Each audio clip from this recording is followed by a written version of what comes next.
여러분 미칠 것 같은 고민 다들 있으시죠? 혼자 고민하지 마세요. 그 고민 우리 모두의 것이니까요. 김태형 상담소 나를 미치게 하는 것들을 시작하겠습니다. 와, 안녕하세요. 김맹구입니다. 안녕하세요. 상담사 신성미입니다. 네, 심리학자 김태형입니다. 네, 빠른 진행을 위해 오늘 댓글 소개 바로 시작하겠습니다. 랜드스카이즈미 세 분의 환상적 시간입니다. 즐겁게 들었어요. 미래에 온 세상 사람들이 우리나라에서 살겠다고 몰려드는 예언이 있다고 하는데 그럴 만한 이유가 있네요. 저 예언 예언 누가 있어요? 미래에서 온 사람들이 우리나라에서 살겠다고 몰려드는 예언 너무 웃긴데. 몰려들면 어떡하냐. 살기 좋은 나라 뭐 인구 많아지고 네. 좋죠. 뭐. 좋습니다. 자, 뉴라이트 국짐 처단협님 놀랍습니다. 공감합니다. 독실한 기독교 신자 가족인데요. 아버지가 돌아가시고 염 치르는 중에 그렇게 독실한 딸이 아빠 나중에 봐 그러더군요. 순간 이거 기독교인이 얘기하는 게 맞는 거던가 했는데 참 공감됐습니다. 네, 하셨어요. 많은 분들이 막 공감하시더라고요. 네. 김경리님, 저는 구교 집안에서 태어난 가톨릭 신자인데요. 하느님을 다른 종교와 바꾸지는 못해요. 아닌 사람도 있어요. 촛불시민 화이팅입니다. 네, 반박글이 조금 달렸었습니다. 아마 당연히 있겠죠. 네. 하느님, 나는 종교를 쉽게 바뀌지 않는 사람이다, 뭐 이런 거. 네. 그리고 저희가 뭐, 모든 분들 그런 거를 다 한 게 아니고, 보편적으로 그렇죠. 한국인들이 갖고 있는 특성이다. 독실한 시도들이 있죠, 네. 당연히. 다른 못 바꾸는. 나라에 네. 비해 좀 그런 저 면이 용이하고 있다. 쉽다, 사회적으로도. 네, 그렇게 이해해 주시면 네, 고맙겠습니다. 촛불시민 화이팅! 네. 자, 클로이 킴님, 저는 호주 이민 갔다가 지금 한국에 몇 년 동안 와 있는데요. 호주에서 시위 엄청 했네요. 국적은 계속 한국이고요. 정체성이 너무 한국적이라서 시민권 신청을 못 하겠더라고요. 한국 국적을 포기해야 하니까요. 네. 호주에서 박근혜 퇴진 집회, 시위 빠지지 않고 열심히 참여했던 경험이 있는데요. 사실 호주인 대상으로 시위하는 게 아니라 우리도 함께하고 있다고 한국에 알리고 힘을 보태고 싶은 마음이 큰 것 같아요. 네. 지난번에 저희가 그 해외에서 시위하시는 분들 어떤 마음인지 댓글 달아달라고 했는데 많은 분들이 달아주셨어요. 그래서 다 너무 소중하고 감동적이어서 몇 개 더 읽어드리겠습니다. 이어가겠습니다. 명리님, 미국에 살고 있는 은퇴한 여자입니다. 왜 외국인이 되어서까지 외국에서까지 집회를 열까 하는 의문을 가지시기에 적어봅니다. 맨하탄에서 박근혜 퇴진 집회가 열렸을 때 1시간을 운전해서 남편과 맨하탄에서 열리는 집회에 추운 날씨에 부들부들 떨며 구호를 외쳤습니다. 촛불이 모자라서 진짜 얼굴까지 외국인인 옆에 계신 분들과 서로 양보를 해가면서 했어요. 먼 곳에 두고 온 사랑하는 아이가 있을 때 지켜주고 싶은 간절한 마음이라면 이해가 되실까요? 우리 부부는 이 정권이 들어서고 뉴스를 거의 보지 않습니다. 아니, 보기가 괴로워서 못 보고 있습니다.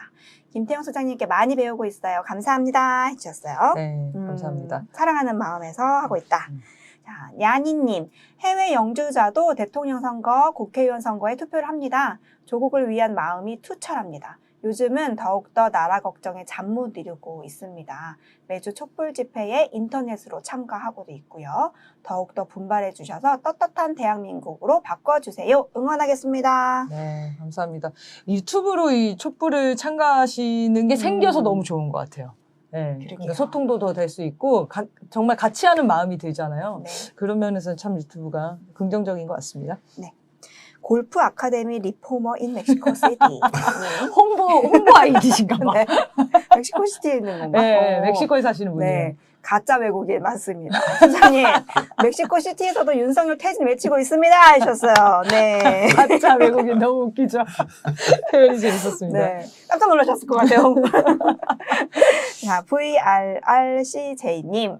맞습니다. 저도 한국 국적도 없는 캐나다 시민권 국적자이지만 몸만 외국에 살 뿐 마음과 행동은 한국인. 늘 한국이 내 조국, 내 나라죠. 뉴스도 한국 뉴스, 유튜브도 한국 것만 보며 삽니다. 한국은 죽어도 내 나라인데 잘 되고 잘 살기만 바랍니다. 내 형제, 내 피부치들이 그곳에 있으니까요. 어떻게 역사적으로 버텨오고 살려온 대한민국 아니겠습니까? 죽어도 평화롭고 발전되어가는 대한민국으로 번성하길 늘 기원합니다. 윤석열 퇴진 해주셨어요.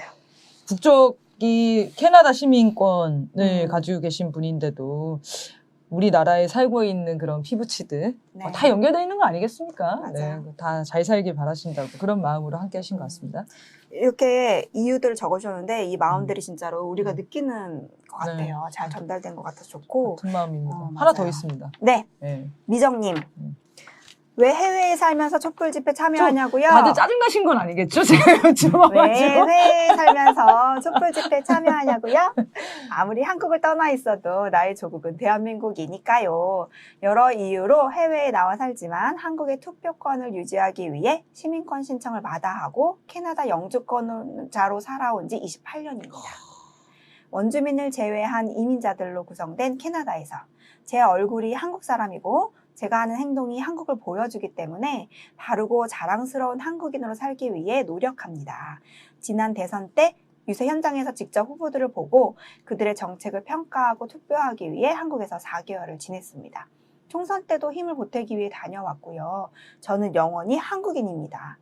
이것이 해외뿐만 아니라 한국까지 단숨에 달려가 촛불 집회 참여하는 명백한 이유입니다. 지금은 아픈 손가락 같은 나의 조국 대한민국의 가슴 저리게 아프고 속상합니다. 네. 하셨어요.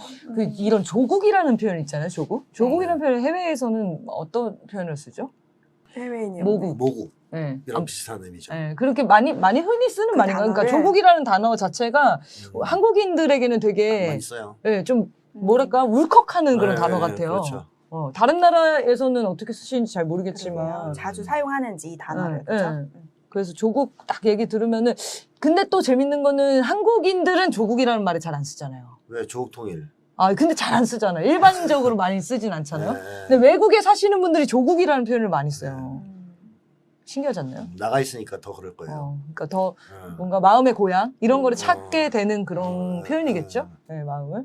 네, 그래서 다 조국이기 때문에 캐나다 시민권을 가지고 계셔도 28년을 사셔도 조국은 또 한국이고 조국은 네. 우리나라고 이렇게 생각하시기 때문에 하셨다고 얘기를 하셨는데 저희가 의심한 건 아니에요. 한 번 더 듣고 싶었지 네, 우리가. 다시 한번 여러분들의 얘기로 듣고 싶어서 여쭤본 거니까 혹시 아니 이런 걸 왜 물어봐? 막 이런 생각하셨다면 이해해 주십시오. 네. 아. 네, 그러면 본격적으로 사회 분석 시간 갖도록 하겠습니다. 윤석열 정권이 들어와서 많은 국민들이 재난을 당하고 있습니다. 이태원 참사에 이어서 수해 참사로 너무나 많은 사람들이 목숨을 잃었죠. 보수 정권이 들어서면 늘 참사가 일어난다 이런 말이 있는데요. 제 찾아보니까 이 김영삼 정부 시기에는 성수대교, 서해회리호 침몰, 대구 지하철 참사 등에서 엄청 많은 참사가 있더라고요. 김영삼 시기가 제일 심각했고요. 이명박 정부 시기에도 용산 참사, 부산해대 OT 참사 이런 것들이 좀 있었고 박근혜 때는 뭐 모두 아시다시피 세월호 참사가 있었죠. 왜 보수 정권이 들어서면 늘 참사가 일어나는지 좀 분석 좀 해주십시오. 뭐 성수대교가 붕괴된 거는 보수 정권 때문만이라고 보기는 힘들겠죠. 네. 근데 어쨌든 한국의 경제 성장이 가진 문제점이 드러난 사건이 성수대교나 그 삼풍백화점 붕괴라고 네. 봐야 될 거고 그 외에 무슨 지하철 참사라든가 뭐 배가 침몰했다든가 뭐 이태원이라든가 세월호라든가 이런 것은 이제 인재에 가깝기 인재. 때문에 이런 것이 진정한 이제 정권과 관련이 있는 참사라고 말할 수 있겠는데요. 보수 정권은 기본적으로 국민들을 반대하는 정권, 반국민 정권 아닙니까? 그럼 최대의 관심사가 뭐겠어요?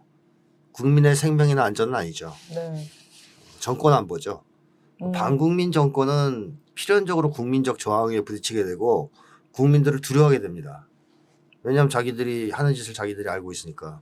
그래서 모든 관심사가 정권 안보에 쏠려요. 네. 정권을 지키는 쪽으로. 그래서 공권력도 거기에 집중되죠. 용산 참사의 주 원인이 바로 경찰력을 무리하게 동원해서 무리하게 용산 쪽으로 배치하고 또 집회나 시위 같은데 많이 동원하고 이러면서 실제로 국민들의 질서 어떤 사람이 많이 참여하는 곳에서의 질서 유지에는 관심이 없었던 거예요. 그러니까 이런 식으로 이 사람들은 관심이 없어요 일단. 거기에는 국민들한테. 국민들이 생명 안전 이런 데는 관심이 없고 오로지 정권 안보에만 관심이 있습니다. 그래서 거기에 이제 총력을 기울이다 보니 당연히 이제 참사가 더 터지는 거죠. 총력을 구멍이 생기니까 그러니까 네. 총력을 거기다가 거기에 집중하니까요. 온 신경이 거기에 이제 가 있으니까. 네, 네. 그래서 보수 정권에서의 참사는 좀 필연적이다 그런 점에서 네. 말할 수 있을 것 같고 그다음에 또 무능력도 있겠죠. 그 윤석열 대통령이 솔직하게 얘기했잖아요. 내가 가봐야 바뀔 게 없었다. 바뀔 게 없다. 이 또 뭐 네. 김영환도 그런 얘기를 그렇죠, 했다는데 얘기죠. 뭐 무능력한 거죠. 와서 뭐 하지? 뭐 이렇게 생각되는 네. 실제로 우왕좌왕하고 대처를 잘 못하는 그러한 모습도 있기 때문에 그런 능력의 문제도 있기 때문에 그런 게 복합돼서 참사가 자꾸 터지고 있다.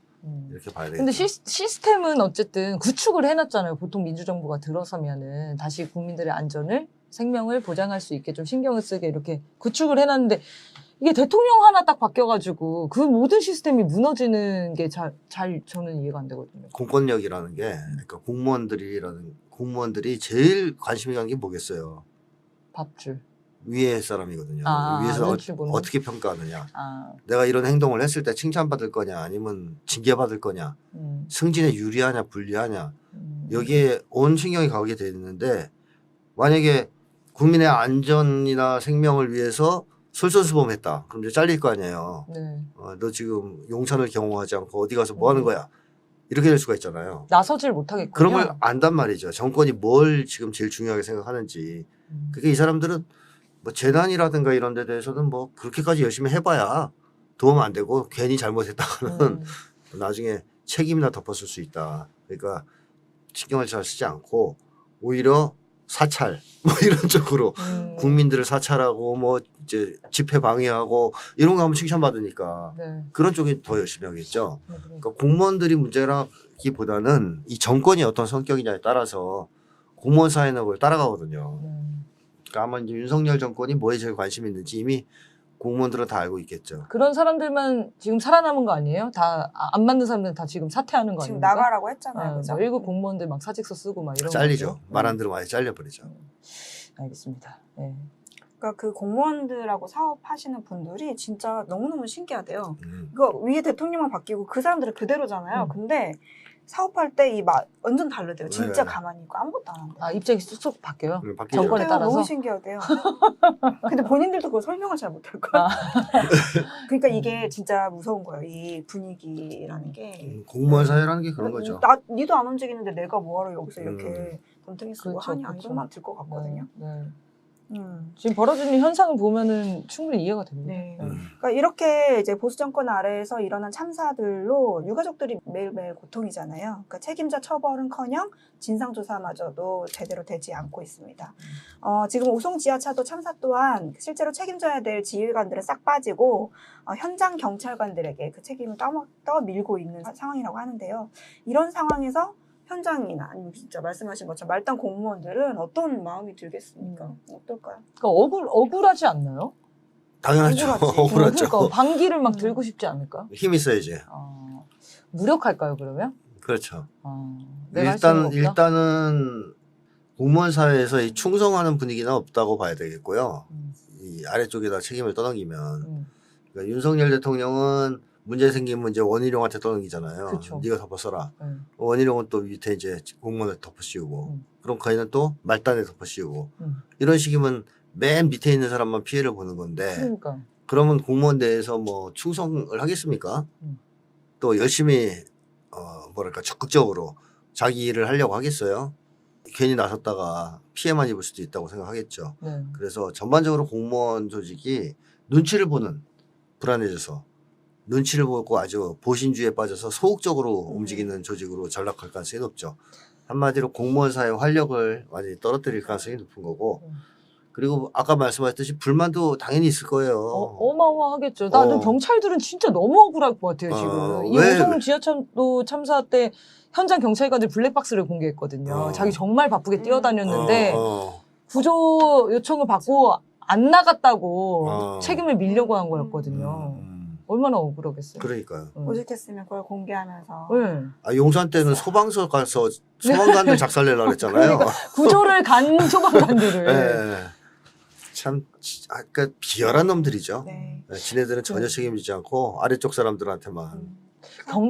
저는 경찰들에도 심리가 정말 궁금하거든요. 지금 보면은 이제 모든 책임이 다 경찰들한테 다 뒤집어 씌우고 있는데 경찰 지휘관들은 이제 충성 경쟁을 할 거 아닙니까? 근데 그렇죠. 이 일부, 말단 경찰관들 실제로 정말 오랫동안 일을 했던 현직 경찰관들은 진짜 옷 벗고 싶은 마음일 것 같은데. 부글부글 하겠죠. 되게 비참하대요. 정치 경찰 빼고 나머지 엘리트 경찰들도 속으로는 지금 장난이 아닐 거예요.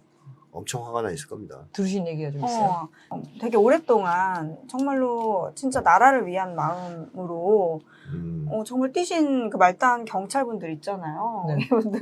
이분들이 자기가 그렇게 취급받는 거, 나라에 대한 배신감 하나, 그리고 국민들이 자기를 내 마음과 다르게 나를 보는 거잖아요. 색안경을 끼고 보는 건데 그게 너무 억울하기도 하고 자기가 여태까지 열심히 해온 인생에 대해서 그러니까. 뭔가 비난받고 부정당하는 느낌이 드니까 사명감을 찾지를 못할 거 사명감이 아니에요. 없어지는 거예요. 그러니까 이분들도 말단 공무원들도 사실은 현장에 있으니까 이 고통을 누구보다 많이 눈앞에서 봤을 것 같아요. 그러니까 얼마나 사실 힘들어요. 힘들 때에 사실 나 몰라라 한 거예요. 내가 국가를 위해서 이렇게 해왔는데 이런 일이 터졌을 때 너가 알아서 해 하고 꼬리를 딱 자르면 그 배신감은 어쩔 것이며 그리고 얼마나 또 무섭겠어요. 이 상황을 자기 개인이 타파해야 된다는 상황이. 그래서 너무너무 어려울 것 같습니다. 일어날 만도 한데. 네. 들고 일어나기 쉽진 않겠죠. 물론 이제 지금은 그런데 네. 한번 물꼬가 열렸다. 그럼 전 경찰의 반란이 반드시 있을 거라고 예상해요. 이게 윤석열이 나중에 경찰 노조를 만드는데 공을 세우는 거 아닙니까? 이러다가. 아니, 경찰들 안에서 그런 얘기가 진짜 많이 있을 것 같아요. 그 류삼경 총경이 지금 사직서 썼잖아요. 네. 근데 이제 노조가 없기 때문에 국가랑 대등하게 협상을 할 수가 없는 구조인 거잖아요. 지금 교사 문제도 사실 이따가 얘기하겠지만 교사도 없죠. 마찬가지인 거고. 이거 이러다가 정말 사회를 급변시키는 주역이 될 것 같다는 생각이 들었어요. 윤석열이. 주인된 권리와 내가 국민들을 위해서 헌신하고 싶은 마음을 이렇게 억압을 해놓으니까 나중에 더 폭발적으로 늘어나면서 자기의 권리를 더 찾기 위한 투쟁으로 떨쳐나가지 않을까. 윤석열 레임덕이 오거나 뭐 촛불항쟁이 거세지면 경찰은 아마 윤석열 정권에게 등을 돌릴 가능성이 높아요. 그러니까요. 네. 어떤 형태로 될까요? 만약에 그렇게 되면? 일선에서 뭐 이제 예를 들어 경찰관들이 명령을 시위 진압을 잘 안 한다든가 태공한다든지. 아니면 뭐 이날 4.19 때처럼 아예 합세한다든가 이런 가능성도 그러면 혁명입니다. 배제할 수 없죠. 그러면 혁명이에요. 그러니까 경찰들 그렇게까지 몰아붙이면 안 돼요. 윤석열 정권이 적당히 해야지. 그러네. 공권력한테는 길이라도 좀 터놓고 이렇게 길들이기를 해야 되는데 이렇게 막무가내로 자기 하면 편이라고 생각하고 좀 챙겨줘야지요. 그 검찰 독재를 하겠다고 경찰을 이렇게 짓밟아 버리면 그게 되겠습니까? 사실 윤석열 정권 탄생 직전만 해도 검경이 수직적 관계, 종속적 관계다. 이제 평등 관계로 가자. 네. 그래서 경찰이 이제 그 유명한 검경 수사권 분리 이런 거 주장하고 그랬잖아요. 네. 논의되던 중에 이걸 다 짓밟은 거 아니에요, 한 방에. 맞아요. 그래서 완전히 경찰을 다시 쉽게 노예화 시켰는데 검찰에. 이 경찰로서는 진짜 쌓인 게 많겠죠. 근데 군대도 좀 위험하잖아요, 지금. 국방부도 윤석열한테 불만이 장난이 아닐 텐데. 많겠죠. 네. 아니, 이러다가는 쿠데타가 일어나는 거 나올 아니에요? 집단을 찾기가 어렵겠어요, 그러니까 지금. 쿠데타가 일어나는 거 아니냐고, 지금. 근데 쿠데타는 미국 허락 없이는 못 일어나요. 그렇죠. 군대는 또 윤석열한테 반기를 내기는 어렵겠군요. 네, 미국의 직접 명령을 꽉 쥐고 있기 때문에. 받기 때문에. 알겠습니다. 자, 다음은 이제 최근에 가장 논란인 사건입니다. 학교 내 학부모 갑질 문제와 교권 문제의 민낯이 계속 밝혀지고 있는데요. 서희철 선생님이 이제 스스로 생을 마감하시면서 초등 교사들의 울분이 터져 나오고 있습니다. 오늘 이 문제에 관련해서 지금 주호민 만화가도 막 논란이에요. 여러 가지 이제 문제 행위들이 좀 있었나 봐요. 그래서 교사가 훈육을 했는데 그 교사를 정서학대로 고소를 하고 직위 해제를 시켜버렸습니다. 근데 얼마 전 이제 경기도 교육청에서 다시 복귀를 시키셨다는 얘기까지 들었습니다. 근데 앞선 이제 갑질 학부모 사건과 더불어서 주호민 씨 사건까지 연결되면서 국민들이 이제 분노를 하고 있는데 요 얘기를 조금 뒤에 하고요. 일단 선생님들이 아동학대로 고소당하는 이런 교육 현장의 문제, 이 본질이 뭔지가 중요할 것 같아요. 지금 분노는 대다수의 학부모들이 갑질을 하고 있고 그걸로 교사들이 오랫동안 고통을 받았기 때문에 법 문제로 이걸 개정해야 된다. 이런 방향으로 지금 잡고 있는 것 같거든요. 그렇게 하면 해결이 되나요? 될 리가 없죠. 네. 이 문제는 학교만의 문제가 아니에요. 한국 사회 전반의 문제가 학교에서 표출되는 거죠. 이런 방식으로. 네. 뭐 예를 들면 갑질 학부모만 있는 게 아니에요. 공무원들한테도 얼마나 갑질을 많이 하는지 몰라요. 국민들이. 그러니까 얼마 전에 또 그 사건이 네, 있었더라고요. 공무원들이 자살도 합니다. 네. 견디지 못하고. 지금 중퇴 상태로 그 스트레스, 민원 스트레스로 네. 인해 가지고 중퇴에 빠지신 네. 공무원 사건이 있더라고요. 그렇죠. 공무원들 대민 업무 담당하는 분들이 스트레스가 엄청나거든요. 또 세일즈라든가 상담 같은 거 있죠. 전화 상담 같은 거 네, 하는 엄청 사람들. 많죠. 감정 노동자. 감정 노동자들 소위 스트레스가 엄청나요. 진상 고객들 때문에 장난이 아니거든요. 그래서 최고의 스트레스를 받는 업종이 사람을 상대하는 쪽이다 이렇게 얘기를 해요. 그나마 조금 이제 진상한테 덜 당하는 쪽은 사회적으로 권위가 있고 돈 많이 버는 직업들, 사자 들어가는 직업이라든가 변호사나 뭐 이제 이런 거, 의사 이런 사람들은 조금 사람들이 덜 공격하는데 그렇지 않은 나머지 사람들에 대한 공격은 아주 굉장해요. 그러니까 이게 결국 뭐와 관련이 있냐면 한국 사회에서 건전한 권위가 추락한 것과 관련이 있죠. 옛날에는 사람들이 그 직업을 가진 사람들, 특정한 특히 이제 공공적인 성격을 가진 직업을 가진 사람들에 대해서 어느 정도 존경심이 있었고 그 사람들이 가지는 어떤 권위가 있었어요. 건강한 권위가. 뭐 경찰관이라든가 교사라든가 선생님들. 아이들이 다 되고 싶어 했잖아요. 네, 아이들을 가르치는 그리고 뭐 소방관이라든가 공무원이라든가 국가일을 하는 어느 정도의 이제 존경심 같은 게 있었어요. 근데 그게 다 사라지죠. 왜? 한국 사회가 사람을 돈으로 평가하는 사회로 바뀌면서 사람을 평가하는 기준이 공공적인 일을 하느냐 아니냐는 전혀 중요하지 않아요. 돈 잘 버는 잘 나가는 사람이냐 아니냐가 중요한데 거기 교사가 안 들어가요. 안타깝게. 이게 왜 안 들어가지? 왜냐하면 교사들 월급이 이렇게 세진 않거든. 애들이 월급을 아는 건 아닐 텐데 어떻게 이렇게 되죠? 부모들이 그걸 알려주는 걸까요? 부모들이 아는 거죠. 부모들이 갑질을 하는 거니까. 그런 태도를 보이면 아이들은 당연히 그 영향을 받잖아요. 그러니까 기간제 교사 이런 것도 특히, 아이들이 안다는 거예요. 특히 더 무시하죠. 네. 네, 너 기간제잖아. 막 이런 얘기를 한대요, 선생님들한테. 네네. 그러니까요. 부모들이 그 선생님을 대할 때 하는 말, 행동 이런 걸 아이들이 관찰하면서 배울 거거든요. 쟤는 아니 껌이구나 껌. 막대해도 되는 인간이구나 저거. 뭐 내가 크면 쟤는 내 밑에 들어오래구나 뭐 이렇게 생각할 수 있거든요. 이제 이런 것이 한국 사회를 전반으로 지배하다 보니까 웃기는 거죠. 이제 네가 내가 왜 너를 존중해 줘야 돼?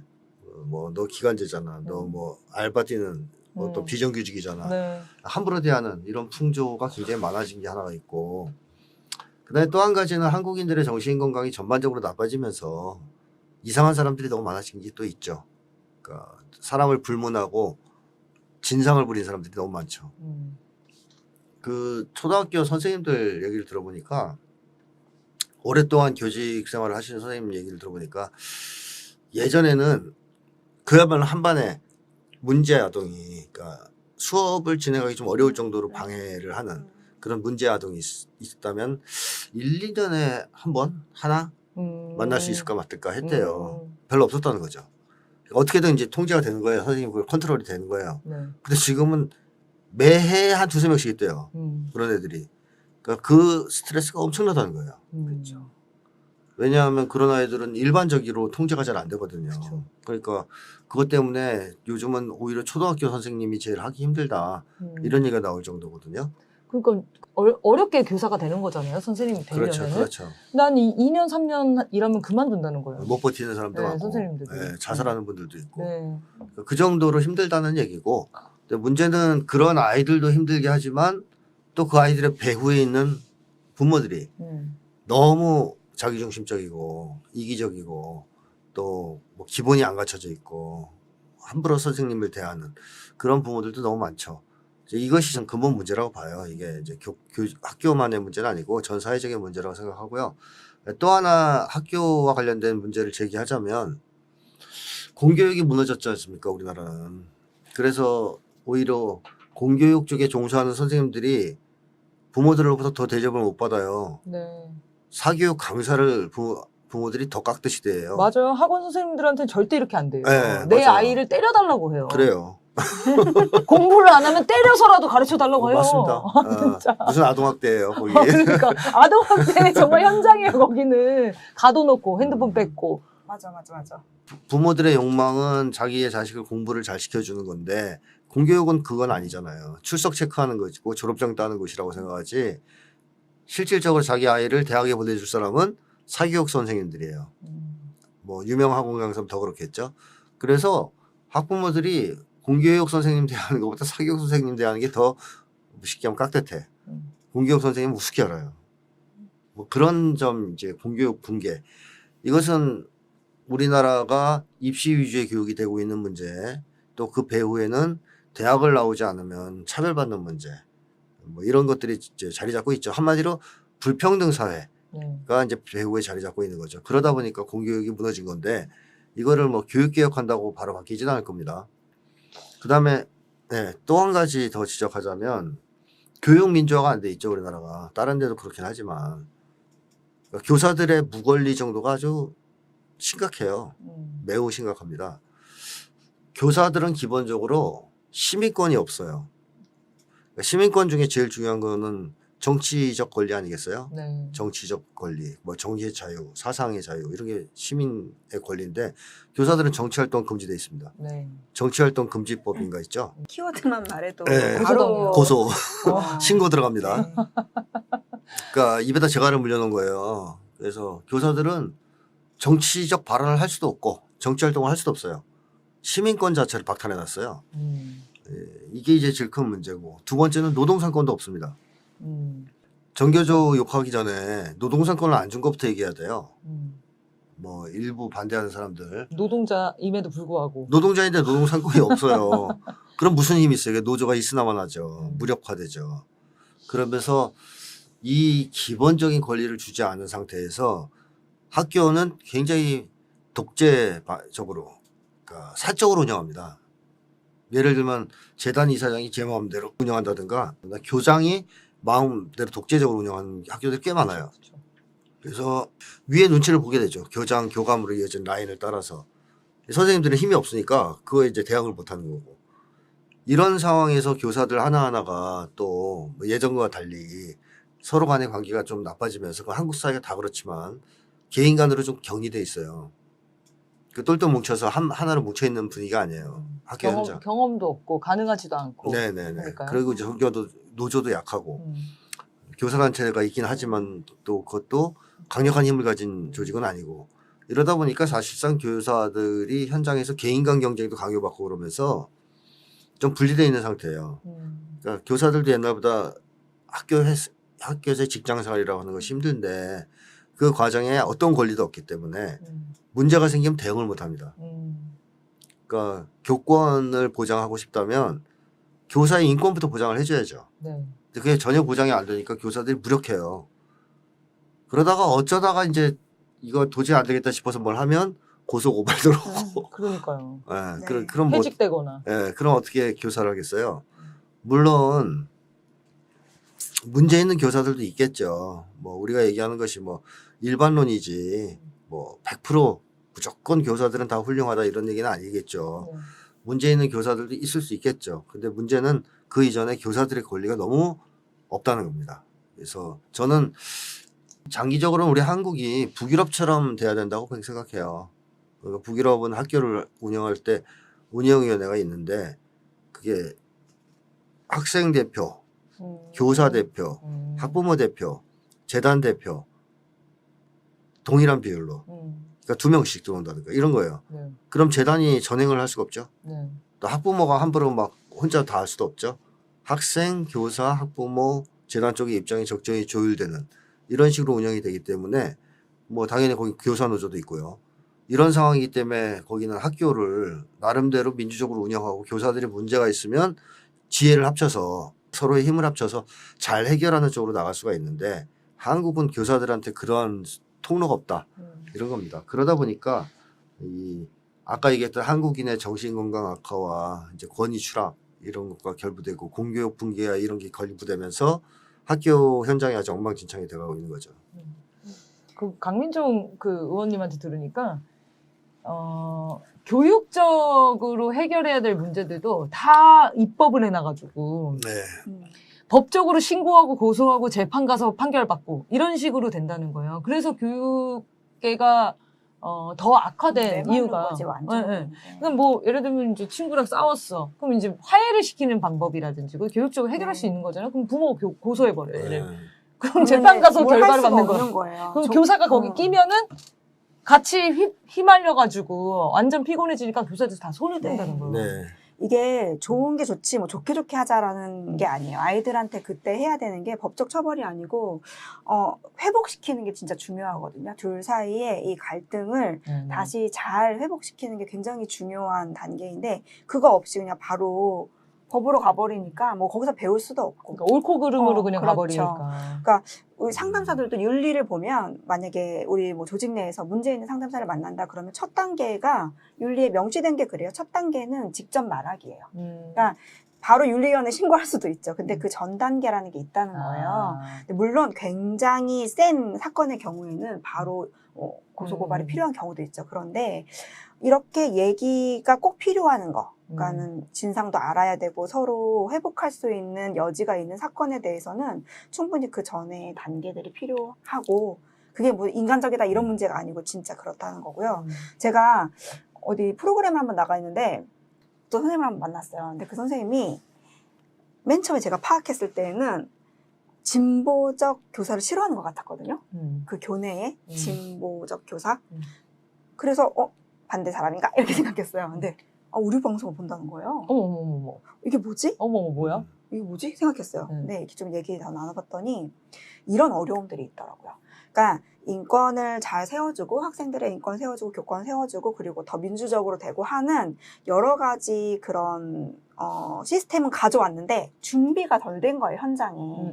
그러니까 그런 시스템을 하는 것은 좋은데 현장에서 너무 부딪히니까 실제적인 어려움이 너무 많아서 반감이 생기는 경우들이 있대요. 그 혁신학교 같은 거죠. 그렇죠. 혁신학교를 선생님들이 되게 피곤해요. 너무 좋은데 그걸 할 수 있는 조건과 환경을 교사들한테 갖춰주질 않고 이게 제일 좋으니까 아이들 많이 그냥 신경 해. 써. 뭐 이런 거잖아요. 근데 막 문서 보고 작성해가지고 언제까지 보고해. 네. 이거는 안 줄여주면서 이것도 해 하니까 그렇죠. 교사들이 엄청 싫어한다. 그래서 어려워지는 진보 거죠. 교육감을 싫어한다는 얘기가 있어요. 네. 진짜 실제 현장에. 업무량이 너무 많다. 네, 이거는. 진보적 성향인데 실제 현장에서는 너무 어려움을 겪는 경우들이 있어서. 근데 그 문제의 또 원인은 그 현장 교사 출신의 정치인이 없잖아요. 그러니까 금지가 돼 있기 때문에. 그래서 대부분 교수, 교육감, 그러니까 연구자 이런 분들이 가가지고 현장을 전혀 모르는 상태에서 계속 법적인 부분들만 고안해내서 낸다는 거예요. 그럼 현장의 교사들은 이게 뭐야 너무 말은 좋은데 이거 불가능해.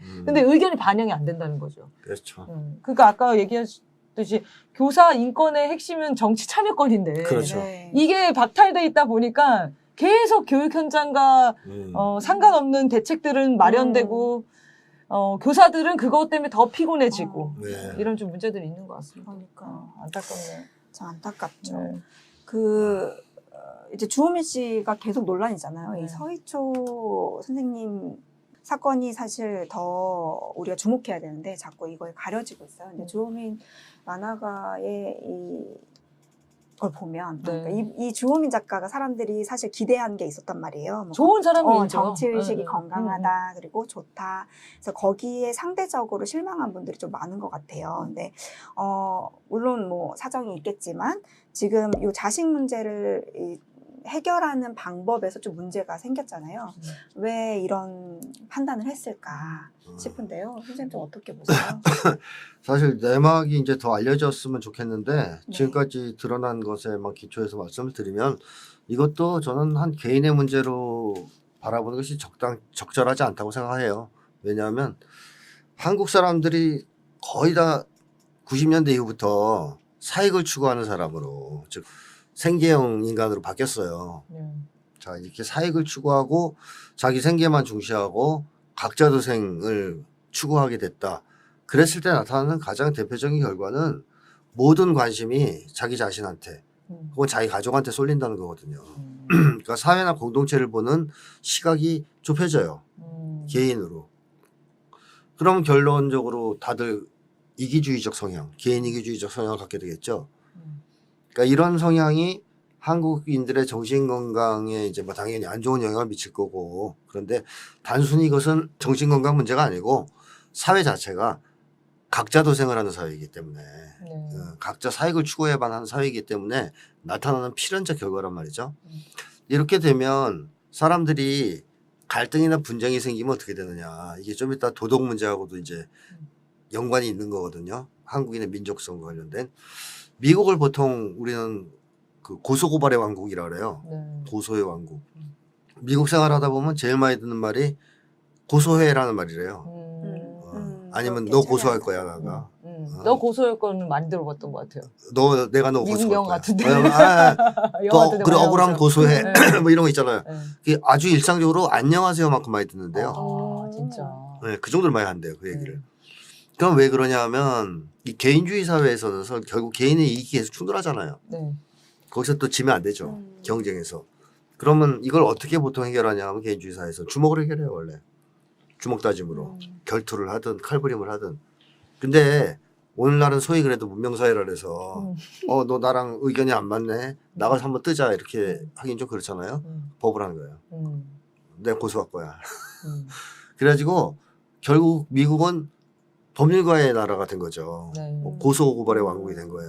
엄청난 고소고발 사건들이 있어요. 신호등만큼 생긴 거죠. 네, 신호등만큼. 우리가 비슷하게 흘러가네요. 미국이랑. 가족 간 분쟁까지 고소고발한대요 여기는. 아. 그러니까 뭐 문제가 생기면 형제간에도 법정으로 가져간대요 그 문제를. 대화를 못 해요 거기는? 그러니까 그만큼 개인주화 된 거예요. 아, 다 개인주화돼서 개개인의 이익을 양보할 생각이 없는 거고. 합리화라는 포장을 해가지고. 그리고 개인 중심으로 사고하고 합리적 사고를 하면 양보할 이유가 없거든요. 상대방한테 싸워서 이기는 문제만 남는 거지. 그러니까 분쟁이 계속 생길 수밖에 없고 해결 방식이 없다 보니까 법적으로 가는 거죠. 네. 이런 것이 오늘날 한국 사회 현실이에요. 그러니까 학교에서 만약에 내 아이가 뭘 당했다 이러면 선생님의 입장, 공동체의 입장 이런 걸 생각 안 해요. 일단 자기 입장만 생각해요.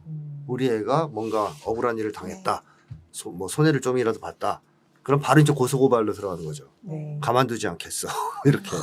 요번에 이제 선생님들이 당한 갑질 같은 거 막 이제 많이 모아지는 것 같더라고요. 거기에 이제 하나 올라온 걸 읽었는데, 뭐, 사실 확인은 안 되지만, 그래도 있을 법한 일이라서 하자면, 뭐, 아이들이 원래 신발장에 신발을 다 집어넣는데, 전학생이 온 거예요. 전학생이 오면 신발장이 하나가 이제 모자라서, 네. 만약에 원래는 10cm, 10cm인데, 9cm, 9cm 상자를 잠깐 임시로 넣어요. 넣으면 그 애한테 이제 한 달 동안 이제 다시 만들 때까지 잠깐 여기에 해 이렇게 하면은 그렇게 하면 되잖아요. 네. 그런데 그 9cm, 9cm에 들어간 엄마가 우리 차별이라고? 애가 차별당했다. 이걸로 자존심 상하면 자존감 깎인다. 우리 애가 이걸 보고 어떻게 누가- 대우받겠냐. 누가 자로 재고 다녀요? 그런 식으로 한다는 거예요. 근데 그 많은 아이들이 그러면 이 상자에 이 상자를 한 달 동안 누가 쓸래 할 때 손드는 친구가 사실 더 큰 리더 될 것 같거든요. 그쵸, 그쵸. 그런데 이 엄마들이 이게 자존심을 깎은다고 그러니까 개인 관계를 뭘로 그렇죠. 보느냐면 경쟁 관계를 보는 거고. 자기가 네. 이제 하나도 우선이 돼야 질 수 된다. 없는 거예요. 질 수 없는 거죠. 그런 데서 모든 문제가 사실 거기서 파생되는 게 많아요. 사이가 좋으면 전혀 문제가 안 될 게 사이가 악화되면 계속 문제가 될 수 있거든요. 고소고발할 수밖에 없는 상황이 되는 거죠. 이게 주호민 씨가 좀 안타까운 게 이제 아버지가 민중미술가였고 유명하신 분이거든요. 그리고 아내분도 진보적인 만화책 공저가이기도 하고, 그러니까 어떻게 보면 진보적인 생각을, 공동체적인 생각을 가지고 있을 거라고 당연히 이제 기대를 한 게 있었는데, 자기 아이 문제에서는 그런 모습을 보여주질 않으니까. 주호민 씨가 그 자문을 변호사한테 구한 것도 너무 안타깝고, 그냥 차라리 그 반의 친구의 어머니한테 구하든지. 근데 변호사를 찾는다는 게 이 모습이 말씀하신 대로 그 미국의 모습이네요. 그렇죠. 네. 참 안타깝습니다. 저는 약간 또 이 논란에 걱정됐던 부분이 뭐냐면 이거하고 같이 연관돼서 금쪽이가 또 이슈가 됐었어요. 그러니까 금쪽이들을 이 공동체에서 얼만큼 받아줘야 되냐. 네. 금쪽이 한 명을 나머지 친구들이 다 희생해야 되냐. 이 프레임으로 가져가는 여론들이 또 있더라고요. 그러면 제가 사실 떠올렸던 게 전장현 생각이 또 났어요. 그러니까는 어려움을 가진 사람을 공동체가 같이 품어주는 이 문화에 대해서 또 양극화로 갈까봐. 그런 논란으로 번지지 않기를 바라고 분명히 도움이 필요한 친구들을 우리가 보듬고 같이 가는 것은 되게 그렇죠. 중요한 가치관이라는 생각이 드는데 거기에서 일어날 수 있는 어려움, 뭐 미숙함 이런 거 충분히 있을 수 있거든요. 근데 그거는 서로 얘기하고 알려주고 보완하면 돼요. 그러니까 그런 과정들이 빠져 있었다는 게 너무너무 아쉬운 부분인 것 같습니다. 근데 특수 교사들이 진짜 힘들잖아요, 힘들죠. 일이. 힘들죠. 그런데 그 일을 하려고 전문적으로 양성한 분들이에요. 맞아요. 대우가 좋지도 않은데 이거 네. 진짜 사명감으로 하시는 건데. 그 아이들을 사랑하지 않으면 그렇게 하기 진짜 네. 어려운 일이잖아요. 그게 진짜 돈 몇 푼 준다고 해도 할 수 없는 일인데 그런 전문가들이 하는 교육 그 과정에 전체를 파악하지 못하고 그 일부만 맥락 없이 일부만 네. 띄워가지고 그 교사가 아동을 어떻게 되겠냐 뭐 이런 식으로 법적으로 처리하는 것 자체가 뭔가 맞아요. 하여튼 정없는 사입니다. 네, 좀 믿어주셨으면 좋겠어요. 제가 이거 보면서 상담사가 상담할 때 내담자가 엄청 빡치게 하면 화내나 이걸 돌아보니까 안 그런 거예요. 그러니까 전문가로 훈련받았다는 건 그런 거거든요. 그러니까 그런 걸 다룰 수 있는 분이고 또 경력이 오래되셨다면서요. 그렇죠. 그러니까는 분명히 그 맥락상이 뭐가 이유가 있었을 수 있겠다라는 생각으로 좀 믿고 좀 물어봐 주셨으면 어땠을까 싶습니다. 어쨌든 이런 문제가 발생한다 그래서 시끌벅적 해가지고 뭐 이런저런 장치 마련한다고 해결 안 돼요. 더 심해지면 심해지지. 네. 그래서 근본적인 문제를 좀 우리가 좀 해결하기 위해서 생각을 좀 크게 가지고 노력을 해야 됩니다. 네. 특히 이번 기회에 저는 교사들의 권리를 보장하는 문제가 제일 큰 주제가 되었으면 하는 생각이 네. 들어요. 그런데 이제 조금 안타까운 제가 목소리를 질문을 좀 드리려고 하는데 그래서 교사들이 지금 집회를 하고 있어요. 공교육 정상화를 위한 교사 집회가 2차례 진행됐고 이번 주에도 있다고 하는데 어마어마하게 많은 사람들이 참여했습니다. 거의 한 2만 명, 3만 명 뭐 이렇게 나오신 것 같아요. 근데 시작할 때 첫 순서는 국기에 대한 맹세예요. 그거를 하고 그럴 수 있지. 그럴 수 있지. 이제 그 공교육이니까 그럴 수 있고. 그런데 이제 첫 번째 발언이 우리는 어떤 정치단체와도 연관되어 있지 않고 자발적으로 참여한 교사들이다. 오해하지 마시라. 이런 표현이 있어요. 매우 여러 번 강조를 합니다. 발언하시는 분들마다 강조를 좀 하시는 것 같아요. 그리고 지난주 토요일날 윤석열 퇴진 촛불에 35년간 초등학교 교사를 하신 선생님이 발언을 하셨어요. 이 문제 가지고. 근데 그 영상, 그 짤 영상 밑에 이 선생님은 교사 집회와 무관하다. 정치적으로 이용하지 말아달라. 언론에서 왜곡해서 보도하지 말아달라. 이런 댓글이 꽤 달렸더라고요. 근데 이게 교사들이 정치적인 참여가 그 불법으로 돼 있기 때문에 그런 좀 두려움도 있겠지만 저는 좀 젊은 세대한테 많이 보이는 패턴이거든요. 이게 예전에 언제였죠? 이대에서 박근혜 탄핵 집회했을 때 그 이대 학생들도 우리는 운동권 아니다. 우리는 자발적인 학생들이다. 운동권은 나가라. 뭐 이런 것도 있었고 예전에 검찰개혁 집회 때도 진보 단체들 오지 마라. 이런 분위기가 있었고 깃발 내려라 그런 게 깃발 내려라. 조직적으로 참여하지 마라. 뭐 이용하지 마라. 정치적으로. 이런 표현들을 많이 하잖아요. 이런 운동권 혹은 정치적으로 보이는 것에 대한 공포와 두려움 이게 어떻게 해석하면 될까요? 우선 제가 예전부터 계속 얘기해왔던 것이 한국인의 색깔 공포증이 나이 든 세대와 젊은 세대가 좀 발생 과정이 틀리다, 다르다. 그 다르다는 얘기를 했었어요. 나이 든 세대는 보통 색깔 공포증이 왜 생겼냐면 색깔 공격을 당한단 말이에요. 빨갱이나 뭐 이런 식으로 종북으로. 그럼 그 다음에 와서 죽였단 말이에요. 네. 그걸 여러 번 경험했어요. 봤어요. 목격했어요. 3대가 멸. 그렇죠. 네. 그런 경험들 때문에 뭐가 결합됐냐면 색깔 공격과 죽음의 공포가 결합이 됐다고 볼 수 있어요. 또는 국가폭력이 결합된 거죠. 그래서 색깔 공포증이 생겨났거든요. 지금 나이 든 사람들은 대부분 그래요. 근데 젊은 층은 그런 경험이 없잖아요, 사실. 나이 젊은 층은. 근데 왜 이 사람들은 색깔 공포증이 심하냐. 이 사람들에게 제일 심한 공포증은 한마디로 생존 공포예요. 밥 먹고 사는 거 힘들잖아요. 각자 도생의 시대. 개인이 되어서 개인이 자기의 생계를 완전히 혼자서 책임져야 되는 시대가 왔단 말이에요. 이 상태에서 잘리면은 큰일 나거든요. 죽거든요. 어떻게 만든 밥그릇인데. 그렇죠. 옛날은 제가 여러 번 강조했지만 옛날에는 개인이 생존 불안을 혼자 겪지 않았습니다. 공동체 속에서 같이 겪었지. 근데 지금은 그렇지 않고 개인이 혼자서 겪기 때문에 이게 굉장히 사람들한테 힘들어요. 견디기가. 그러니까 이겨낼 수 있는 사람이 거의 없다고 봐도 과언이 아니죠. 당장 죽는데 어떻게 이겨낼 수 있는 방법이 없잖아요. 거의 이 생존 불안에 포로가 되어 있는 상태인데 젊은 사람들이 특히 이제 젊은 사람이 더 심하죠. 생존 불안이. 이게 색깔 공격하고 결합이 되는 거예요. 자, 색깔 공격을 당해서 빨갱이로 낙이 찍혔다. 그러면 그 사람은 어떻게 돼요? 이제 밥 먹고 사는 건 끝이에요. 그러니까 생존 불안을 극대화시키는 거예요. 그래서 이게 결합이 돼가지고 젊은 세대는 색깔 공격을 당하면 죽는다, 굶어서. 이 사회에서 살아갈 수가 없다. 이렇게 느끼는 거예요. 그래서 색깔 공포증이 나이 든 세대 이상으로 심하면 심하지 약하지가 않습니다. 그러니까 저로 가라는 거예요. 무서운 거예요. 한번 낙이 찍히면 계속 빨간 줄 따라다니면서 나는 이 사회에서 생존 경쟁에서 탈락할 건데 그럼 죽게 되는데 죽음의 공포랑 비슷한 거지. 이것도 뭐 때려서 죽이지 않아서 그렇지 생존권을 박탈해서 죽이는 거니까 만만치 않은 두려움이죠. 그래서 젊은 층들은 굉장히 기피하죠. 정치 쪽을 기피해요. 특히 통일 이런 건 더 기피하고 막 멀리 치우려고 그러죠. 자기가 그쪽으로 가면 그 순간 자기 끝난다고 보는 거예요. 그리고 교사들은 아까도 얘기했지만 여기에 더불어서 정치 활동이 금지되어 있고 그러니까 정치적 권리가 없어요. 무권리하고 노동 상권도 보장되어 있지 않습니다. 공무원도 마찬가지고요. 그러다 보니까 기본적으로 무권리로 살아온 사회생활을 한 사람들이에요. 그러니까 일반 직장 다니면서 노조 만든 사람들보다 훨씬 더 자기 권리를 지키기 위해 싸운 경험이 없어요. 이제 인식도 잘 안 되는 거죠. 인식도 잘 안 되죠. 어떤 게 내 권리인지. 그렇죠. 권리 주장을 해야 된다라는 마땅한 권리식도 별로 없는 거죠.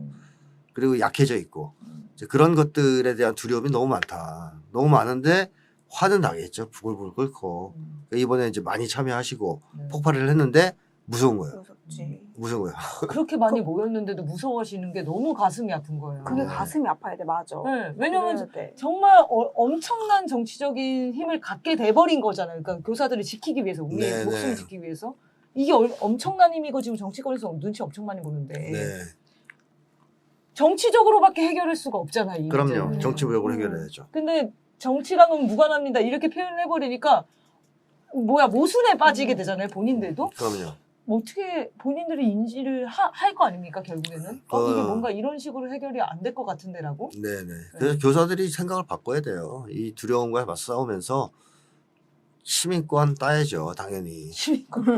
아니 외국은 지금 깜짝 놀랐을 거든. 나한테 시민권이 없는 거였구나 하고 지금 아니 깜짝 유럽 놀랐을 같은 거예요. 데는요 청소년도 정치 활동할 수 있어요. 아 그렇죠. 정당 가입이 돼요. 투표권을 안 주더라도 청소년기부터 정치 활동을 보장해 줍니다. 그 시민권이죠. 시민권이에요, 그게.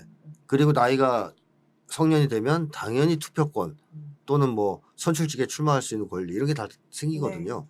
왜 교사는 그걸 뺐습니까? 엄청나게 중요한 사람인데 시민인데. 그러니까 한국 사회는 그런 것이 너무 말이 안 되는 건데 뭐 너는 군인이니까 안 돼. 너는 경찰이라서 안 돼. 너는 뭐 소방관이라서 안 돼. 당신은 교사라서 안 돼. 그렇게 해서 시민권을 다 뺏으면 누가 시민권을 가질 수 있어요? 그럼 노동조합에서 노동조합이 정치 투쟁하면 그건 인정해줘요? 그것도 안 되잖아요. 그것도 뭐라 하잖아요. 왜 노동자가 임금인생 투쟁 안 하고 정치 투쟁하냐 그러잖아요. 네. 그러니까 이게 다 노동조합들은 자기네들 뭐 이속 차리느라고 하는 활동한다 이런 그 안 좋은 인식 때문에. 아니 그런 욕을 할 거면 정치 활동을 하게 해주든가. 그걸 못하게 하니까 임금인상 투쟁만 하는 거 아니에요. 그러네. 생각이 짧았습니다. 그걸 하게 하면 이거 인상 투쟁을 조금 적게 할 수도 있어요. 그럼요. 이제 윤석열 타도 투쟁을 하겠죠. 그러니까 정치 활동은 인간의 기본권이에요. 이걸 어떻게 제한할 수가 있어요? 제한하면 안 됩니다. 그러니까요. 노동 상권도 마찬가지고. 그래서 선생님들의 네. 집회를 보면서 너무 하여튼 마음이 아팠습니다. 이게 결국에는 입법 투쟁을 하시는 건데 네. 이분들은 이제 개정을 하고 싶은 거예요. 아동학대법을 음. 개정해달라. 근데 너무 요구가 소박한 거예요.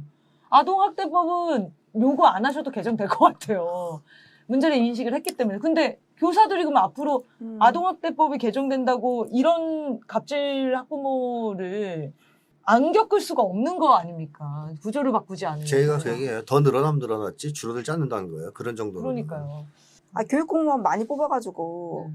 그 뭐 이런 청와대 새로 짓는 돈 같은 거 아껴서 좀 교육 공무원 많이 뽑아가지고 행정 좀 나눠주시고 네, 교사분들이 그렇죠. 사명감 갖고 아이들 기쁘게 가르칠 수 있도록 좀 만들어주면 얼마나 좋아요. 맞아. 아, 누구는 참. 또 대안으로 이제 선생님을 더 많이 뽑아야 된다. 뭐 이런 얘기도 하시거든요. 교육 공무원 많이 뽑으면 되지. 그러니까 행정이 좀 분리해주고 아이들에만 집중할 수 있는 그런 교육 환경을 만들어 주는 것도 답이지만 그런 걸 다 누가 만듭니까? 교사들이 정치권에 진출을 네. 해야 만들 수 있는 거예요. 이게. 교사들이 주체가 돼서 네. 그쵸. 교사들이 해결 방안을 알려주셔야 내야지 제일 좋게 해결이 되지 음. 않겠어요? 이걸 계속 의탁할 수는 없는 거잖아요. 그럼요. 만들어 달라고. 근데 그런 것을 다 막아놓고 있잖아요. 지금 교사들이 그런 발언을 할 수 수 있고 없게끔. 또 실제로 모여서 그걸 요구할 수 있는 통로를 다 차단해놓고 권리를 뺏어놓고 맞습니다. 말이 안 되는 짓을 하고 있는 거죠. 네. 그래서 좀 이런 안타까운 사건이었지만 이걸 계기로 네. 교사분들이 진짜 정치 참여권을 획득할 수 있는 찾아올 수 있는 그런 투쟁으로 좀 더 본질적인 투쟁으로 발전했으면 좋겠는데 이 말씀하신 젊은 세대들의 이 공포증이 어마어마하게 모이면 모일수록 발동이 되는 것 같더라고요. 정말 윤석열 정권 아래서 얼마나 그런 게 무서우시겠습니까? 촛불 국민들이 그런 것을 좀 같이 결합을 해가지고 힘도 드리고 우리가 잘 싸우자 이런 거 해주시면 좋겠습니다. 이 본질을 선생님 말씀해주신 그 시민권 없는 걸로 우리가 잘 이해하고 얘기 많이 해줘야 될 것 같아요. 네네. 우리가 같이 나갔는데 이런 거 멘트 뜨면 갑자기 좀 약간 빈정상하고 이렇게 느낄 수 있는데 네. 그렇게 할 게 아니라 이들 상황이 이렇구나. 본질적인 문제는 그거 시민권이 없는 거구나라고 딱 간파하시고 많이 알려주셨으면 좋겠습니다. 네, 그런 데서 네. 정교조가 할 일이 많은 것 같습니다. 정교조 화이팅. 응원합니다. 응원. 자, 그러면 다음 한국인의 마음속에 우리가 있다. 이 책 시리즈 계속하고 있는데요. 지난주에 비종교성에 이어서 오늘은 도덕성에 대해서 얘기를 하겠습니다. 좀 속상한 이야기를 했는데 다시 자긍심을 불러일으키는 도덕성 하도록 하겠습니다. 네, 전 세계 유명한 한국인의 자랑. 카페에서 자리 맡을 때 핸드폰이나 가방 두고 주문하러 가는 거. 우리나라에서는 저 컴퓨터는 부럽지 않다. 그저 네. 저 자리가 부러워. 저 자리죠. 저 자리가 부러운 거지. 아, 콘센트 네, 있는 자리, 저 자리. 자, 택배를 문 앞에 두고 가라고 하기로 대표되는 높은 도덕성을 가진 그런 민족입니다. 많은 사람들이 이런 얘기에 공감하실 것 같은데요. 한국의 도덕성이 민족성이다라고 선생님께서 말씀하셨는데 다른 나라와 비교해서 설명 좀 해주시면 좋을 것 같아요. 네, 뭐 좀 전에 말씀하신 게 되게 일반적인 비교 대상인 것 같아요. 네. 미국에 살다 온 분 얘기 들으니까 그냥 눈 돌리고 이렇게 하면 없대요. 잠깐 아니, 여기 서 있다가도 없어진다던데? 네? 그냥 들고 있다가도 네. 어떤 없어진다던데? 유튜버가 그랬잖아. 그 차 갖다 놓고 빵 나왔다 그래서 빵 갖다 놓고 아니 그러니까 그냥 바로 없어진대요. 진짜로? 미국에서 살다 오신 분들한테 여러 명한테 들었어요. 아, 그래서 막 팬티 속에다가 뭐 이렇게 돈을 넣는 그 전용 팬티가 있고 막 그러더라고요. 여행 갈 때. 여행용 팬티. 거기다 왜? 소매치기도 많거든. 그게 그래서 내가 물어봤어요. 그럼 그렇게 범죄자가 많은 거냐? 그때 아니라는 거예요. 그냥 가져간대요. 범죄자가 아니래요. 범죄자라고 생각 안 인식을 안 한대요. 하는 아니, 거예요? 범죄자가 아니래. 그러니까 전문 범죄자가 가져간 게 아니에요. 그냥 옆에 일반- 있던 그러니까 신성민 너도 씨가 그럴 수 가져가는 있고 거예요. 너도 내 그럴 수 거를. 아, 놓고 간 사람이 잘못이지구나. 그러니까 핸드폰을 내가 놓고 그치. 화장실 갔다 오면 신성민 씨가 가져간 거예요. 옆 사람이 주웠을 그런 거야. 지금 상황이라는 거예요. 미국이 그러니까 범죄자가 앉아 있다 가져간 게 아니고 그냥 옆 사람이 그 사람도 나중에는 가져가겠네요. 네, 이제 자연스럽게. 네, 자연스럽게. 그 너무 이상하잖아. 아 근데 공용 물품 아니에요, 이 정도? 그래서 내가 야 참 범죄자가 그런 줄 알았다가 그 얘기 들으니까 깨더라고요. 그냥 일반적인 거구나. 평범한 보통 사람들이 그냥 가져간대요. 그런 기회가 오면 음. 이게 웬 떡이야 하면서. 왜 그렇지? 그래도 고민해 보신 적 있어요? 남의 거 가져갈까 말까? 네? 이거 여기 무슨 질문이야? 아까 아니 그런 생각을 할 수 있잖아요. 하실 적이 도둑질 있나 한번 봐요. 해볼까? 해볼까. 아유, 어렸을 때 나 그런 적 노트북에 있었지. 두고 왔는데 아이, 그런 거는 절대 없지. 안 하죠. 안 생각해 보셨어요? 네. 다들 역시 높은 도덕성. 그리고 또 자리 양보도 많이 한 걸로 알려져 있고요. 네, 한국 사람들, 일본 사람들은 더 잘 한대요. 일본 사람들이 감동할 정도로. 의외로 일본이 이런 거 잘할 것 같죠. 네. 근데 일본은 잘 안 하나 봐요. 그래요. 한국이 더 많이 한답니다. 요즘 옛날에 비하면 훨씬 안 좋아졌는데도 불구하고 그런 거거든요. 그런 거, 그 다음에 사회적인 약간 혼란 상황이 있죠. 재난이라든가 뭐 이제 이런 게 왔을 때 미국은 그야말로 아수라장이 되지 않습니까?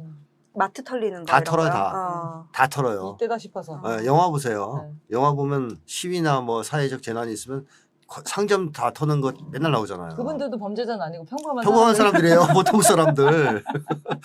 물론 범죄자도 섞여 있겠죠. 그렇겠지만. 근데 하여튼 평범한 사람들. 그 다음에 대규모 어떤 집회나 시위가 있을 때 상당한 이 많은 경우 방화나 약탈이 있어요. 이제 혼란스러운 걸 틈타서. 틈타서 그것도 이제 정의로운 어떤 목표를 가진 집회를 하면서 상점을 털어요. 그러니까 우리가 광화문에서 촛불항쟁 하면서 그 근처 가게 터는 거랑 비슷한 건데. 이렇게 다 이게 뛰 들어오는데. 네, 시위대가. 우리도 가게는 털죠. 돈을 다 주면서. 네. 물이랑 이런 거 상권 동나잖아. 사기자. 그러니까 이제 그런 것이 한국하고 외국하고만 차이가 있다라는 것이고 이게 오늘날 갑자기 생긴 게 아니고요. 먼 옛날부터 도덕적이란 평가가 있어요. 고대 문헌에서부터. 그러니까 중국 애들도 그걸 굉장히 부러워했어요. 한국 사람들이 굉장히 도덕적이다.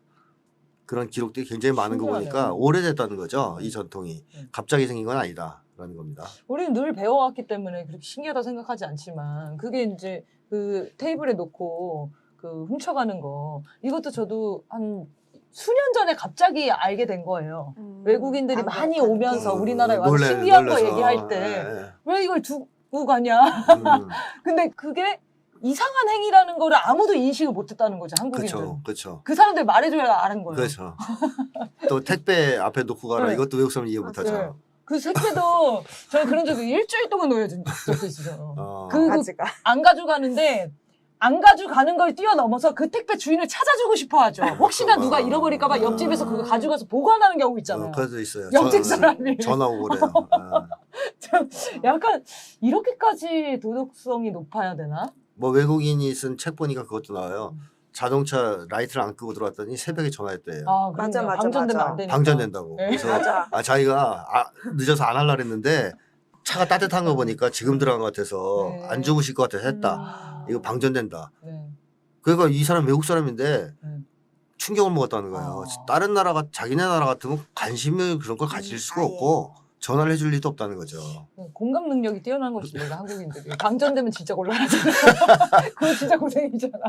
어쨌든 네, 그런 사례들 진짜 많이 있네요.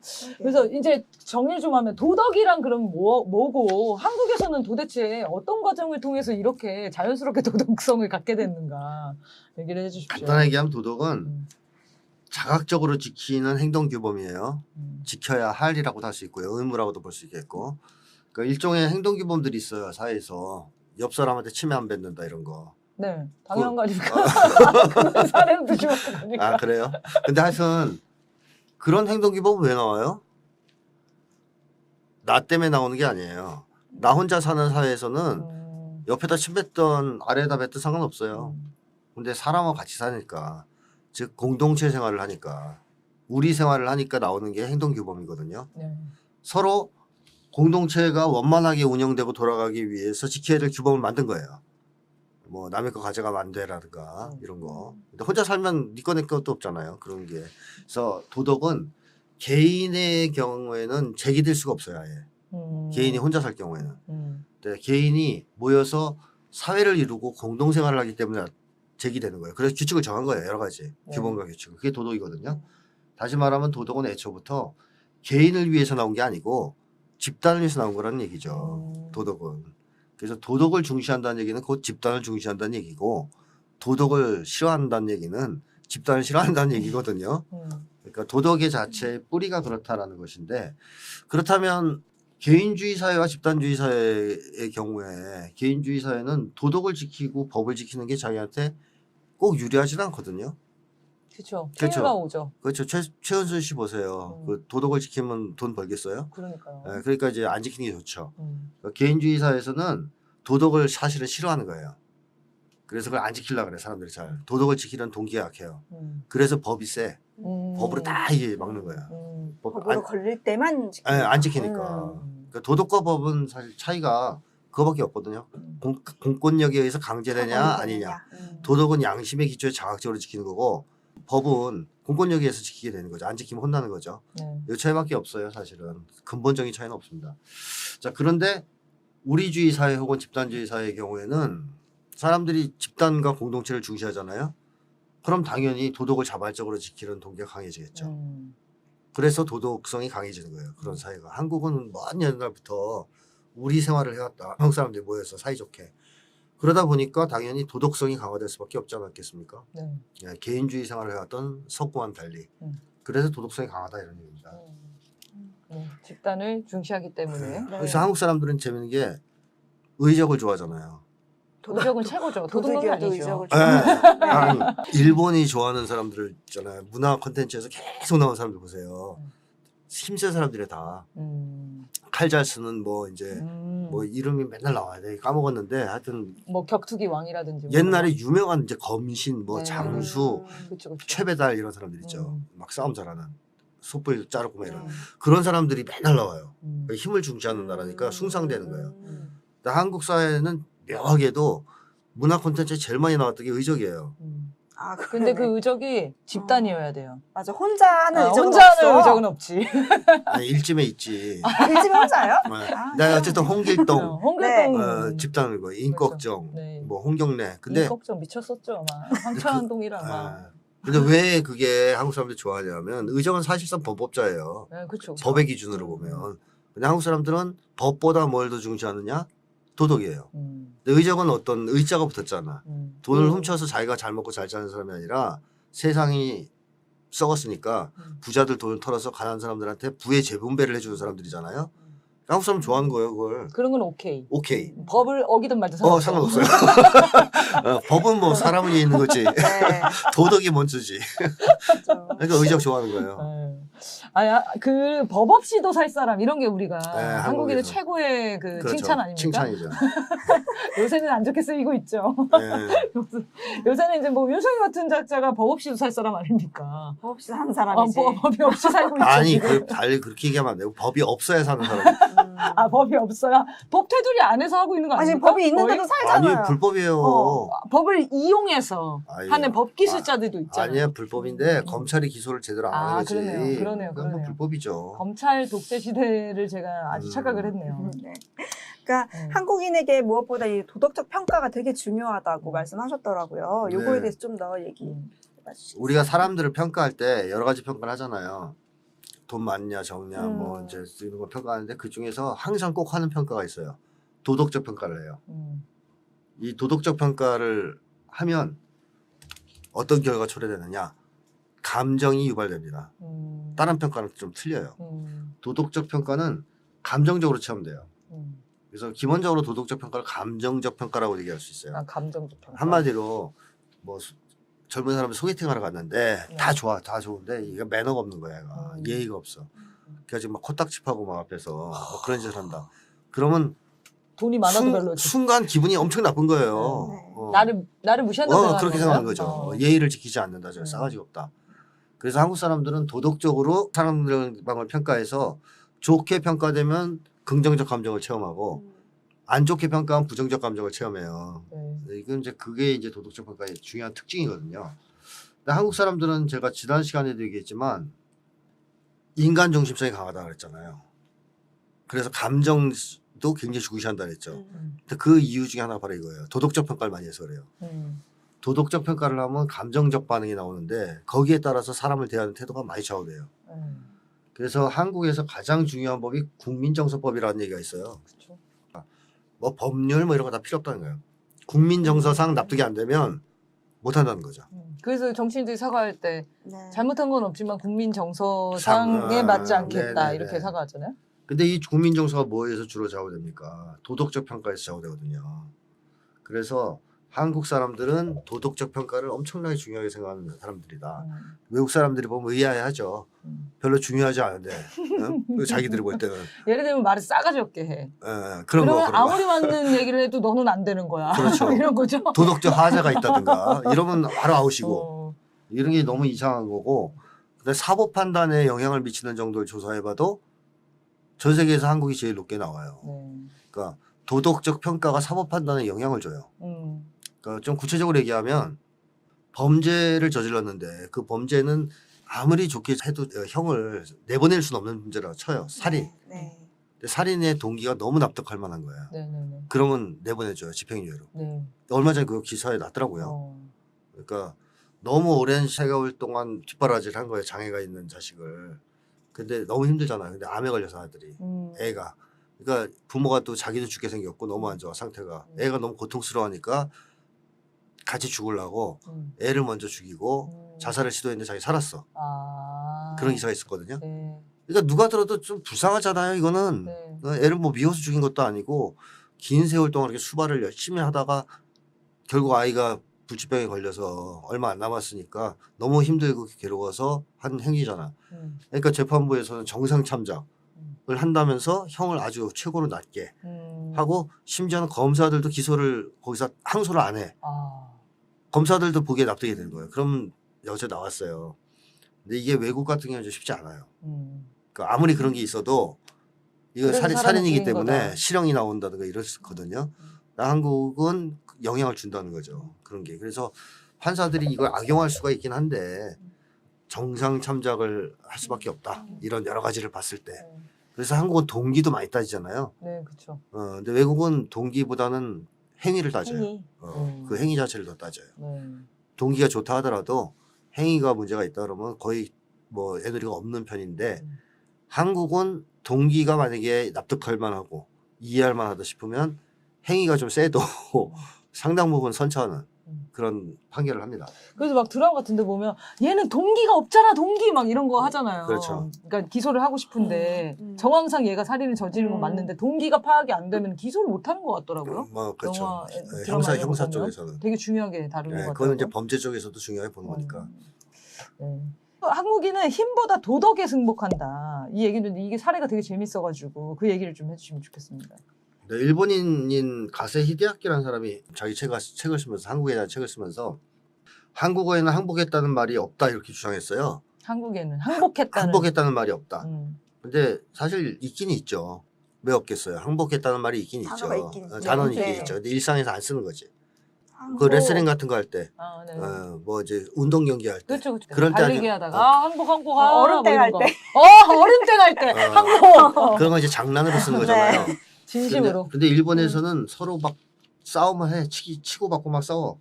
그러다가 지면 항복한다 그래요. 항복하겠다. 그런 건 없죠. 일본 만화나 영화 드라마에 많이 나오더라고요. 네. 아 일본에. 네, 제가 얼마 전에도 일본 드라마를 좀 봤는데 네. 막 때리면서 넌 근데 왜 항복 안 하냐? 어. 힘이 없는데 네. 항복해야지. 이런 얘기를 해요. 태연하게. 그러니까 얘들은 일상에서 많이 쓴다는 얘기거든요. 서양에서도 쓴대요. 아이스브랜드 그런데요. 도저히 안 되면. 한국 사람들은 서로 막 이제 사이가 안 좋아서 막 붙다가 내가 졌어. 힘이 딸려서. 그럼 뭐라 그래요? 항복한다 그래요? 어디 두고 보자 그러잖아요. 가만 안 두겠어. 가만 안 두겠어. 두고 보자. 막 뒤로 뛰면서 가만 안 둘 거야. 다음에 또 봐. 막 이런 거. 자, 이게 무슨 얘기냐면 승복을 안 한다는 얘기죠. 힘에는. 진심으로 승복을 안 해요. 네. 그러니까 이제 항복했다는 표현을 안 쓰는 거예요. 내가 졌다 뭐 이런 얘기는 할 수 있어도 항복한다는 얘기는 안 하는 거죠. 진심으로 승복을 안 해. 그러면 한국 사람들은 뭐에 승복하냐? 도덕에 승복합니다. 도덕. 그래서 시시비비 가리는데 엄청 집중해요. 한국 사람들은. 네가 잘했냐? 내가 잘했냐? 네, 매우 공감되네요. 아니 이게 개인주의 문화권은 아까도 얘기했지만 결투를 한단 말이 안 되면 총 갖고 서로 쏴요. 20보 뒤에서 딱 돌아서서 이긴 놈이 이기는 거예요. 그냥 끝난 거죠. 네, 끝난 뭐가 거야. 뭐 좋은지 나쁜지는 네. 상관없이. 일본도 문제가 생기면 칼 꺼내서 싸워요. 네. 한국 사람 우리는 그런 경우는 죽었잖아요. 그럼 아들이 복수합니다. 그게 왜 그러냐면 개인주의 문화권이라서 한국은- 그래요. 개인주의 문화권. 개인주의 문화권에서 개인 간 갈등과 분쟁은 힘을 해결할 수밖에 없잖아요. 그렇잖아요. 각자 개인의 이익을 포기하려고 하지 않으니까. 근데 한국같이 우리주의 문화권 혹은 집단주의 문화권에서 살아온 사람들을 그런 데서 성장한 사람들 살아온 민족은 개인 간 갈등과 분쟁이 생기면 이거는 힘을 해결해서는 안 된다고 생각하죠. 당연히 그럴 필요도 없고 사이가 그렇게 나쁘지도 않으니까. 네. 그래서 공동체를 기준으로 해결하려고 그래요.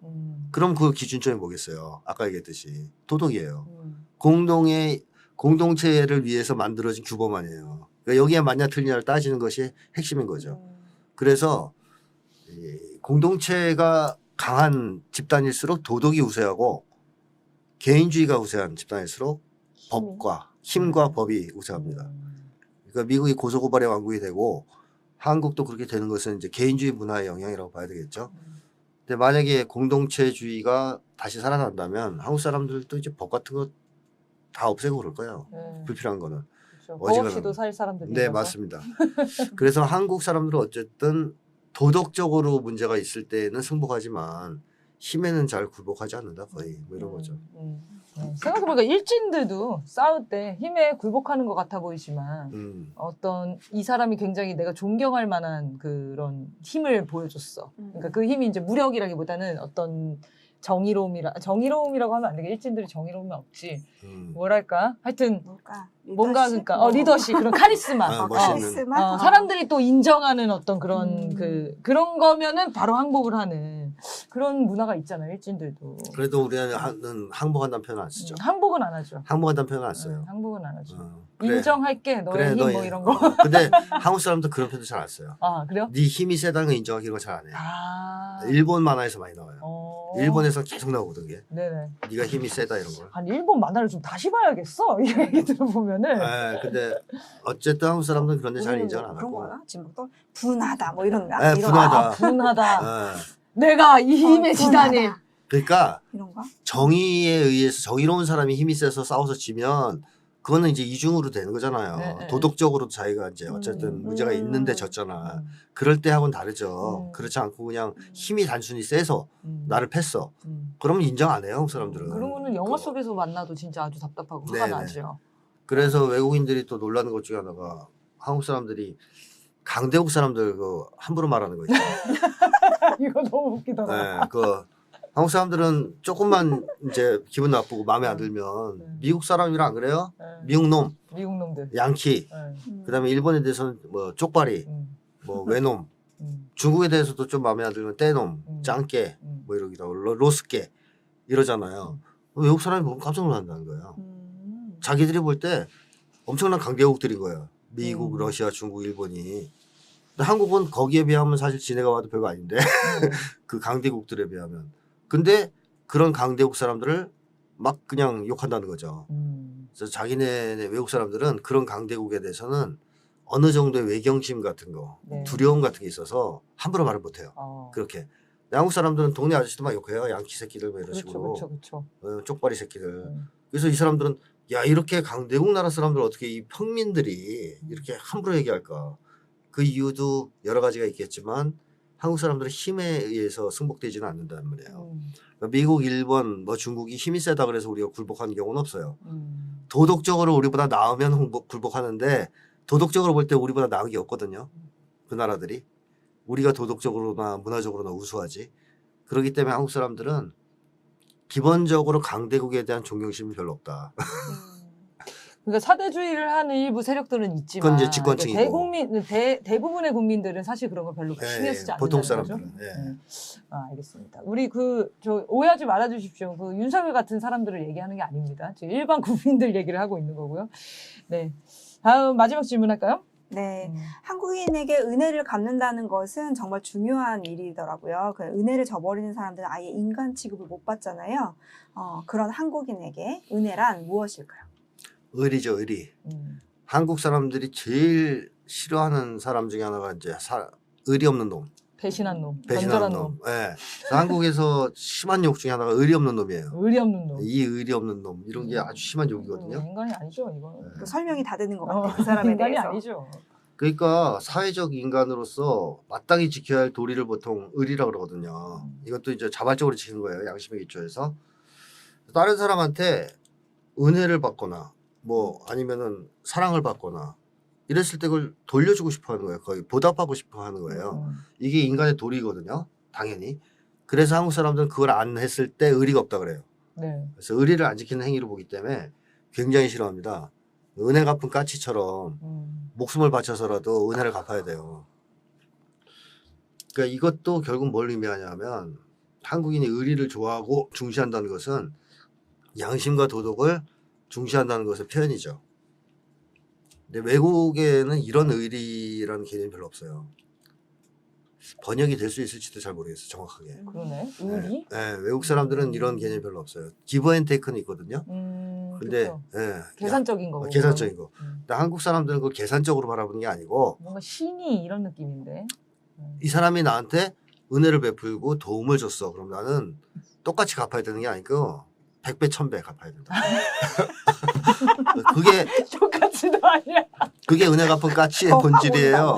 자기가 목숨을 바쳐서. 네. 보고 은혜가 복같이 해서 그 사람은 그렇게 다리 한번 구렁이로부터 새끼를 구해줬는데 아, 맞아. 그 까치들은 머리로 가서 들이박아가지고 다 죽었어요. 그러네요. 그러니까 100배, 1000배로 갚아줘야 똑같이 계산하는 게 아니고 목숨을 바쳐서라도 갚아야 되는 거예요.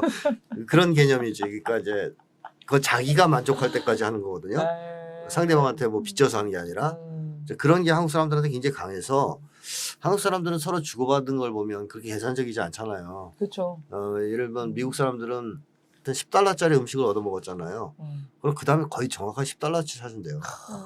너무 저기 정이 없다. 네, 나중에 그 알게 되면 정 떨어진다고 아, 하더라고요. 완전 정 떨어지는데? 아닌 척 하면서 딱 맞춰서 10달러에 사주고 그런다는 거예요. 벌써 진짜 정말 막 근데 상상하기 싫어졌어. 한국 사람들은 예를 들어 내가 10,000원어치를 얻어 먹었으면 돈이 있을 경우 네. 더 좋은 걸 사주고 싶어 한다. 그렇죠. 보통은. 그렇죠. 그렇죠.